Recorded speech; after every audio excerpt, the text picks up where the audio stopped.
প্রিয় শিক্ষার্থীরা, এই ভিডিওতে আমরা তৃতীয় শ্রেণীর গণিত মডেল অ্যাক্টিভিটি কম্পিলেশন ফাইনাল 2021 সমাধান করব। এখানে 5টি দাগে মোট 40 নম্বরের প্রশ্ন আছে। নিচের প্রশ্নগুলির উত্তর লেখো। 1 দাগ বহুমুখী উত্তরধর্মীর প্রশ্ন, মাল্টিপল চয়েস কোশ্চেন। এরূপ 7টি প্রশ্ন আছে, প্রতিটি প্রশ্নের মান 1। প্রথম প্রশ্নটি লক্ষ্য করো। নিচের সংখ্যা 4টির 3 অঙ্কের সংখ্যাটি হলো। সম্ভাব্য 4টি উত্তরের অপশান এ তে আছে 0 শতক, 1 দশক, 2 একক। আমরা জানি কোনো সংখ্যা তার অঙ্কগুলির স্থানীয় মানের সমষ্টি। এখানে আপাতভাবে মনে হচ্ছে এটি 3 অঙ্কের সংখ্যা, যার শতক স্থানে 0 আছে। আমরা জানি শূন্যের প্রকৃত মান এবং স্থানীয় মান সর্বদা 0 হয়। এখানে 0 শতক স্থানে আছে ধরে শূন্যের স্থানীয় মান 0 গুণ 100 সমান 0 লিখতে পারি। যোগ 1 দশক স্থানে আছে, তাহলে 1-এর স্থানীয় মান 1 10 বা 10। যোগ 2 একক স্থানে আছে, 2-এর স্থানীয় মান 2 একক, 2 গুণ 1 সমান 2। অঙ্কগুলির স্থানীয় মানের সমষ্টি 0 যোগ 1 10 যোগ 2 সমান 1 10 2 বা 12। আপাতভাবে মনে হচ্ছে এটি 3 অঙ্কের সংখ্যা, এটি আসলে একটি 2 অঙ্কের সংখ্যা। প্রশ্নে বলা হয়েছে নিচের সংখ্যা 4টির 3 অঙ্কের সংখ্যাটি হলো। তাহলে অপশান এ সঠিক নয়। অপশান এর সংখ্যাটি 2 অঙ্কের, অপশান বি এর সংখ্যাটি 3 অঙ্কের, অপশান সি এর সংখ্যাটি 1 অঙ্কের, অপশান ডি এর সংখ্যাটি 2 অঙ্কের। অর্থাৎ এই 4টি সংখ্যার মধ্যে 3 অঙ্কের সংখ্যাটি অপশান বি 102। দ্বিতীয় প্রশ্নটি লক্ষ্য করো। 2 3 4 সংখ্যা 3টি দিয়ে গঠিত 3 অঙ্কের সবথেকে বড় সংখ্যাটি হলো।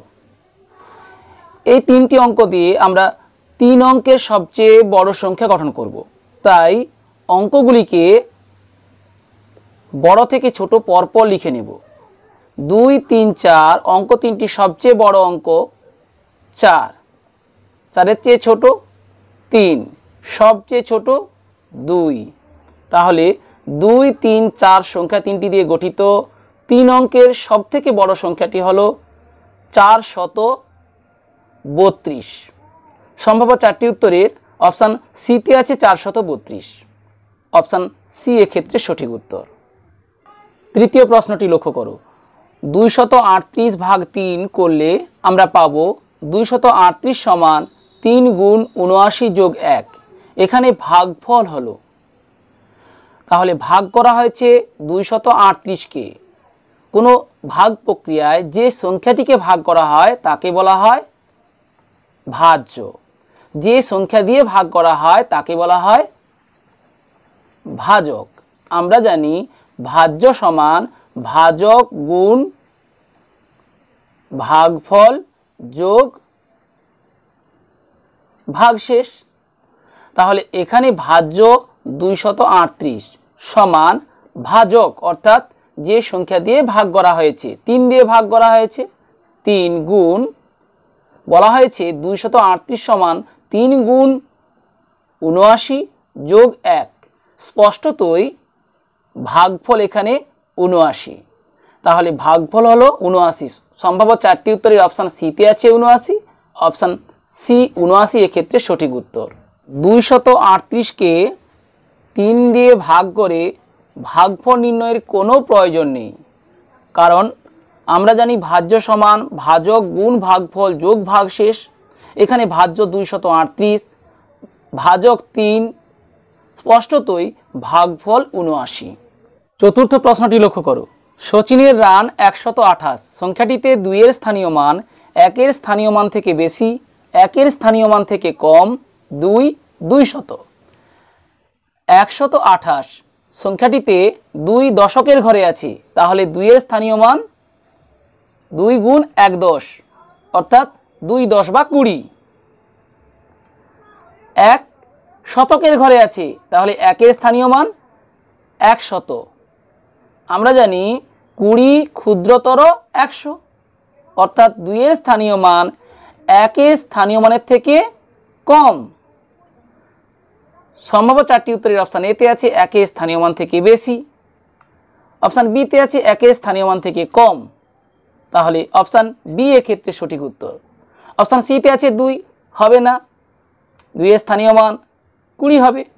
অপশান ডিতে আছে 200, না, হবে না, কারণ 2 শতকের ঘরে থাকলে 2 এর স্থানীয় মান 200 হতো।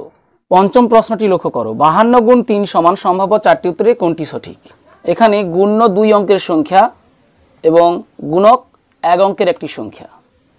গুণ্য 52কে আমরা স্থানীয় মানে বিশ্লেষণ করে নেব। 5 এর স্থানীয় মান 50, 2 এর স্থানীয় মান 2, অর্থাৎ 52 সমান 5 10 যোগ 2, একে 3 দিয়ে গুণ করতে হবে, সমান 50 গুণ 3 যোগ 2 গুণ 3। সম্ভাব্য 4টি উত্তরের অপশান বিতে আছে 50 গুণ 3 যোগ 2 গুণ 3, তাহলে অপশান বি এক্ষেত্রে সঠিক উত্তর।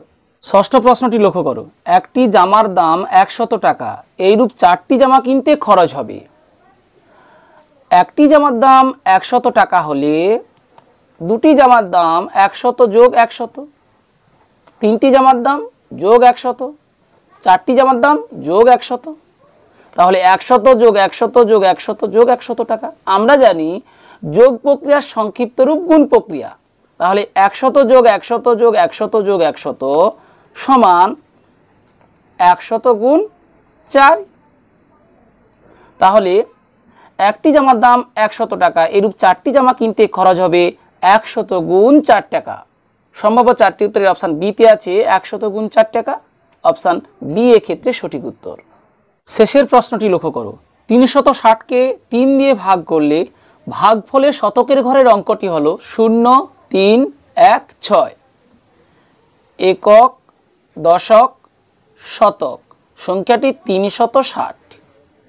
360 সংখ্যাটিকে 3 দিয়ে ভাগ করলে 360 সংখ্যাটির শতকের ঘরে 3 আছে, 3 গুণ 1 সমান 3, তাহলে ভাগফলে শতকের ঘরে 1 হবে। 360কে 3 দিয়ে ভাগ করলে ভাগফল কত হবে তা নির্ণয়ের কোনো প্রয়োজন নেই। সম্ভাব্য 4টি উত্তরে অপশান সিতে আছে 1, অপশান সি এক্ষেত্রে সঠিক উত্তর। এরপর 2 এর দাগ, সত্য বা মিথ্যা লেখো। T for true, F for false. এখানে মোট 7টি বিবৃতি আছে, প্রতিটি বিবৃতির সত্যতা নির্ণয় করতে হবে। প্রতিটি প্রশ্নের মান 1। প্রথমের বিবৃতিটি লক্ষ্য করো, 99 এর পরের সংখ্যাটি 2 অঙ্কের। আমরা জানি 2 অঙ্কের বৃহত্তম সংখ্যা 99, এর পরের সংখ্যাটি 100, যেটি 3 অঙ্কের সংখ্যা। তাহলে 2 অঙ্কের পরের সংখ্যাটি 2 অঙ্কের, প্রদত্ত এই বিবৃতিটি মিথ্যা, এফ ফর ফলস। দ্বিতীয় বিবৃতিটি লক্ষ্য করো, 302কে স্থানীয় মানে বিস্তার করে লিখলে পাবো 30 যোগ 0 যোগ 2। 302 সংখ্যাটি 3 অঙ্কের, শতক অঙ্ক 3, এর স্থানীয় মান 300, যোগ দশক অঙ্ক 0 যার স্থানীয় মান 0, যোগ একক অঙ্ক 2 যার স্থানীয় মান 2। 302 সংখ্যাটিকে স্থানীয় মানে বিস্তার করে লিখলে পাই 300 যোগ 0 যোগ 2। প্রদত্ত বিবৃতিতে বলা হয়েছে 30 যোগ 0 যোগ 2। প্রদত্ত এই বিবৃতিটি তাহলে মিথ্যা, এফ ফর ফলস। তৃতীয় বিবৃতিটি লক্ষ্য করো, 555 যোগ 5, এই যোগফলে এককের ঘরের অঙ্কটি 0। 555 যোগ 5, আমরা জানি যোগফল নির্ণয়ের ক্ষেত্রে প্রথমে সংখ্যাগুলির এককের ঘরের অঙ্কের যোগ করতে হয়। 555 সংখ্যাটির এককের ঘরে 5 আছে, 5 যোগ 5 10, 10-এর 0, তাহলে দশকের ঘরে 1 লিখতে হবে। আমরা দেখলাম যোগফলে এককের ঘরে 0, তাহলে প্রদত্ত এই বিবৃতিটি সত্য, টি ফর ট্রু, যোগ করে দেখার কোনো প্রয়োজন নেই। চতুর্থ বিবৃতিটি লক্ষ্য করো, দ্রাবিড়ের রান 119 এবং লক্ষণের রান 111 হলে লক্ষণের রান দ্রাবিড়ের রান থেকে 8 রান কম। লক্ষণের রান 111, দ্রাবিড়ের রান 119। উভয়ই 3 অঙ্কের সংখ্যা, উভয়ের শতক অঙ্ক 1, দশক অঙ্ক 1। 111 সংখ্যাটির একক অঙ্ক 1, 119 সংখ্যাটির একক অঙ্ক 9। স্পষ্টতই 111 ক্ষুদ্রতর 119, অর্থাৎ লক্ষণের রান দ্রাবিড়ের রানের থেকে কম। কত কম? দ্রাবিড়ের রান 119 বিয়োগ লক্ষণের রান 111 সমান 9 বিয়োগ 1 8, অর্থাৎ লক্ষণের রান দ্রাবিড়ের রান থেকে 8 রান কম। প্রদত্ত এই বিবৃতিটি সত্য, টি ফর ট্রু। পঞ্চম বিবৃতিটি লক্ষ্য করো, ভাগশেষ ভাজকের থেকে বড় হয়। আমরা জানি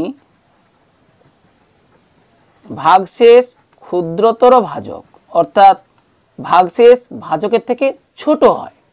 তাহলে প্রদত্ত এই বিবৃতিটি মিথ্যা, এ ফর ফলস। বিষয়টি বুঝে নেওয়া যাক।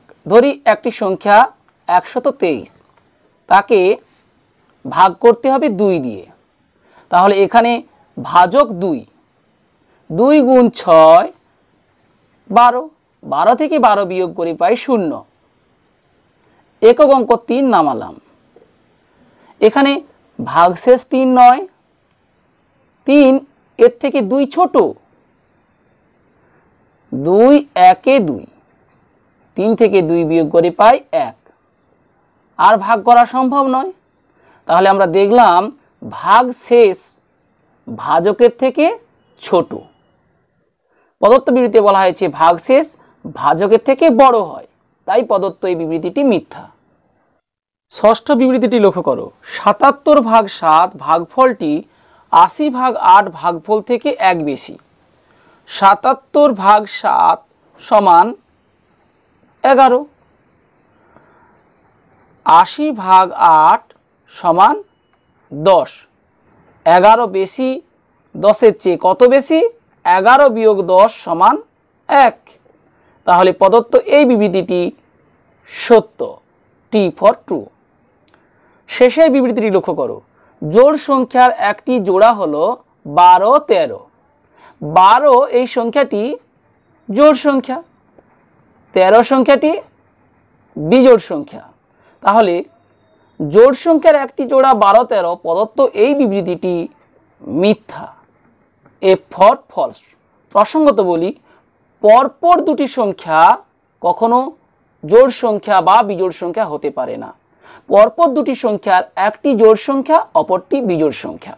অর্থাৎ প্রথমটি জোড় সংখ্যা হলে পরেরটি বিজোড় সংখ্যা, প্রথমটি বিজোড় সংখ্যা হলে পরেরটি জোড় সংখ্যা। 3 দাগ, স্তম্ভ মেলাও যে কোনো 3টি। প্রথম স্তম্ভ, দ্বিতীয় স্তম্ভ। প্রথম স্তম্ভের প্রথমে লেখা আছে 205, দ্বিতীয় স্তম্ভের এখানে লেখা আছে 205। তাহলে আমরা এভাবে মেলাতে পারি। প্রথম স্তম্ভের এর পরে লেখা আছে 502, 502। দ্বিতীয় স্তম্ভের শেষে লেখা আছে 500 যোগ 0 যোগ 2। 502 সংখ্যাটিকে স্থানীয় মানে বিস্তার করে লিখলে হয় 500 যোগ 0 যোগ 2। তাহলে আমরা এভাবে মেলাতে পারি। 250 সংখ্যার কারের সাহায্যে প্রকাশ করলে পাই 100 কার্ড 2টি সমান 200, আর 10-এর কার্ড 5টি সমান 50। তাহলে 250 100 কার্ড 2টি, 10-এর কার্ড 5টি। আমরা এভাবে মেলাতে পারি। শেষে আছে 500 থেকে 20 বেশি, অর্থাৎ 500 যোগ 20 520। আমরা এভাবে মেলাতে পারি। এরপর 4 দাগ, বাম দিকের সঙ্গে ডান দিক মেলাও যে কোনো 3টি। ক স্তম্ভ, খ স্তম্ভ। ক স্তম্ভের প্রথমে আছে 100 টাকার একটি নোট। খ স্তম্ভের ঠিক শেষে আছে 50 টাকার নোট, 20 টাকার নোট, 20 টাকার নোট, 10 টাকার নোট। আমরা জানি 100 টাকা সমান 50 টাকা যোগ 20 টাকা যোগ 20 টাকা যোগ 10 টাকা। তাহলে এভাবে মেলাতে পারি। এরপরে আছে 50 টাকার নোট, 50 টাকার নোট, 50 টাকার নোট, 50 টাকার নোট। 50 টাকার নোট 4টি, 50 টাকার নোট 2টি সমান 100 টাকা, 50 টাকার নোট 2টি সমান 100 টাকা। তাহলে 50 টাকার নোট 4টি সমান 100 টাকার নোট 2টি। আমরা এভাবে মেলাতে পারি। 65 টাকা। 65 টাকা সমান 50 টাকা যোগ 10 টাকা যোগ 5 টাকা, অর্থাৎ 6 10 5 সমান 5 10 যোগ 1 10 যোগ 5। আমরা এভাবে মেলাতে পারি। 5 টাকার একটি কয়েন, দুটি কয়েন, তিনটি কয়েন, চারটি কয়েন, 5 টাকার 4টি কয়েন। 5 গুণ 4 20 টাকা। এখানে লেখা আছে 20 টাকা। আমরা এভাবে মেলাতে পারি। 5-এর দাগ, এখানে মোট 5টি প্রশ্ন আছে, প্রতিটি প্রশ্নের মান 4। 4 গুণ 5 সমান 20। প্রথম প্রশ্নটি লক্ষ্য করো। ছোট থেকে বড় সাজাও। 4টি সংখ্যা দেওয়া হয়েছে, প্রতিটি 3 অঙ্কের সংখ্যা। তাই আমরা প্রথমে দেখে নেব সংখ্যাগুলির শতক অঙ্ক সবচেয়ে ছোট কোন সংখ্যাটির ক্ষেত্রে আছে। 4 2 2 5। তাহলে এই দুটি সংখ্যার আমরা দেখলাম শতক অঙ্ক 2 আছে। তাহলে এদের দশক অঙ্ক দেখে নেব। 205 সংখ্যাটির দশক অঙ্ক 0, 236 সংখ্যাটির দশক অঙ্ক 3। তাহলে সবচেয়ে ছোট সংখ্যাটি 205। তাহলে ছোট থেকে বড় সাজালে পাই সবচেয়ে ছোট সংখ্যাটি 205। এর পরের সংখ্যাটি তাহলে 236। এই দুটি সংখ্যার শতক অঙ্ক 2। এরপরে আমরা দেখি বাকি যে দুটি সংখ্যা আছে তাদের প্রথমটির শতক অঙ্ক 4, শেষেরটির শতক অঙ্ক 5। তাহলে ছোট সংখ্যাটি 423, তাই 423 লিখলাম। সবচেয়ে বড় সংখ্যাটি 586। 5-এর 2-এর সমস্যাটি লক্ষ্য করো। সাজিয়ে বিয়োগ করো 501 বিয়োগ 29। একক, দশক, শতক। 501 বিয়োগ 29। একক অঙ্ক 1-এর থেকে 9 বড়। তাহলে দশক অঙ্ক থেকে আমরা 1 10 নেব। দশক অঙ্ক এখানে 0 আছে। শতক অঙ্ক থেকে 100 নেব। শতক অঙ্ক 5 আছে। 5 থেকে 1 নিলে থাকে 4। 100 সমান 10 10। 10 10 যোগ 0 10 সমান 10 10। 0 বাদ দিলাম। 10 10-এর থেকে 1 10 নেব, থাকবে 9 10। 1 10 পাই, আর এখানে আছে 1। 1 10 যোগ 1 সমান 1 10 1 11। 11 থেকে 9 বিয়োগ করে পাই 2। দশক অঙ্ক 9 থেকে 2 বিয়োগ করে পাই 7। শতক অঙ্ক এখানে 4, বা 4 থেকে 0 বিয়োগ করে পাই 4। অতএব নির্ণেয় বিয়োগফল 472। 5-এর 3-এর প্রশ্নটি লক্ষ্য করো। আজ মাসুমের জালে 198টি রুই মাছ উঠেছে, আর দীপুর জালে 176টি রুই মাছ উঠেছে। কার জালে রুই মাছ কটা বেশি উঠেছে? মাসুমের জালে রুই মাছ উঠেছে 198টি। দীপুর জালে রুই মাছ উঠেছে 176টি। 198 176 দুটি 3 অঙ্কের সংখ্যা। দুটি সংখ্যারই শতক অঙ্ক 1। 198 সংখ্যাটির দশক অঙ্ক 9, 176 সংখ্যাটির দশক অঙ্ক 7।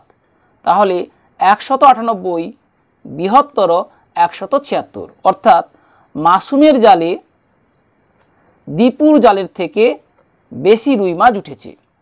কটা রুই মাছ বেশি উঠেছে? 198 বিয়োগ 176। 8 বিয়োগ 6 2, 9 বিয়োগ 7 2। অতএব মাসুমের জালে 22টি রুই মাছ বেশি উঠেছে। 5-এর 4-এর প্রশ্নটি লক্ষ্য করো। গুণ করো 135 গুণ 6। একক, দশক, শতক। 135 গুণ 6। 6 গুণ 5, 6 5 30, 30-এর 0 3। 6 গুণ 3 18, 18 যোগ 3 সমান 21, 21-এর 1 2, 6 গুণ 1 6 যোগ 2 8। অতএব নির্ণেয় গুণফল সমান 810। শেষের প্রশ্নটি লক্ষ্য করো। 605টি আপেল 6টি বাক্সে সমান সংখ্যায় রাখলে প্রত্যেকটি বাক্সে কতগুলো আপেল রাখা হলো? বাক্সের বাইরে কতগুলো রইল? একক, দশক, শতক। 3 অঙ্কের সংখ্যাটি 605। 605কে 6 দিয়ে ভাগ করতে হবে। 6 একে 6। দশক অঙ্ক 0 নামালাম। 6 গুণ 0 0। একক অঙ্ক 5 নামালাম। 6 গুণ 0 0। 5 থেকে 0 বিয়োগ করে পাই 5। অতএব প্রত্যেকটি বাক্সে 100টি আপেল রাখা হলো, কারণ এখানে ভাগফল 100। বাক্সের বাইরে 5টি আপেল রইল, কারণ এখানে ভাগশেষ 5। প্রিয় শিক্ষার্থীরা, আশা করি এই পর্বের প্রতিটি সমস্যার সমাধান কৌশল বুঝতে পেরেছো। বুঝতে কোনো সমস্যা হলে কমেন্ট বক্সে জানাও, এবং পূর্বের 7টি পর্বের ভিডিও যদি দেখে না থাকো তবে এই ভিডিও ডেসক্রিপশন বক্সে থাকা লিঙ্কে ক্লিক করে দেখে নিতে পারো।